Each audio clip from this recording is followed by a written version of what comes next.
Hello friends, this is Miss Tara with another edition of the Wonderful Wizard of Oz Bedtime Stories. We're on chapter 22, which is called The Country of the Quadlings. The four travelers passed through the rest of the forest in safety, and when they came out from its gloom, saw before them a steep hill, covered from the top to the bottom with great pieces of rock.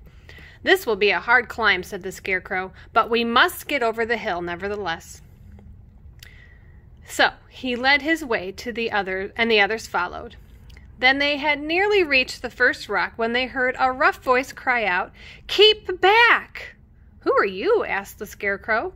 Then a head showed itself over the rock, and the same voice said, "This hill belongs to us, and we do not allow anyone to cross it." "But we must cross it," said the Scarecrow. "We are going into the country of the Quadlings." "But you shall not," replied the voice, and there stepped from behind the rock the strangest man the travelers had ever seen. He was quite short and stout, with a big head, which was flat at the top, and was supported by a thick neck full of wrinkles. But he had no arms at all. And seeing this, the Scarecrow did not fear that so helpless a creature could prevent them from climbing a hill. So he said, "I'm sorry not to do as you wish, but we first must pass over your hill, whether you like it or not." And he walked boldly forward. As quick as lightning, the man's head shot forward and his neck stretched out over the top of his head, where it was flat, and struck the Scarecrow in the middle and sent him tumbling over and over down the hill. Almost as quickly as it came, the head went back to the body, and the man laughed harshly and said, "It isn't as easy as you think." A chorus of boisterous laughter came from the other rocks, and Dorothy saw hundreds of armless hammerheads upon the hillside, one behind every rock. The lion became quite angry at the laughter caused by the Scarecrow's mishap, and giving a loud roar that echoed like thunder, he dashed upon the hill. Again, a head shot swiftly out, and the great lion went rolling down the hill as if he had been struck by a cannonball. Dorothy ran down and helped the Scarecrow to his feet, and the lion came up to her, feeling rather bruised and sore, and said, "It's useless to fight people with shooting heads. No one can withstand them." "What can we do, then?" she asked. "Call the winged monkeys," suggested the Tin Woodman. "You have still the right to command them once more." "Very well," she answered, and putting on the golden cap, she uttered the magic words. The monkeys were as prompt as ever, and in a few moments the entire band stood before her. "What are your commands?" inquired the King of the Monkeys, bowing low. "Carry us over the hill to the country of the Quadlings," answered the girl.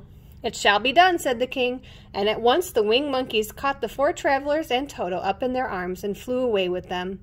As they passed over the hill, the hammerheads yelled with vexation and shot their heads high into the air, but they could not reach the winged monkeys, which carried Dorothy and her comrades safely over the hill and set them down in the beautiful country of the Quadlings.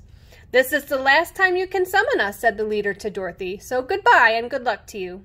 "Goodbye. Thank you so very much," returned the girl, and the monkeys rose into the air and were out of sight in a twinkling.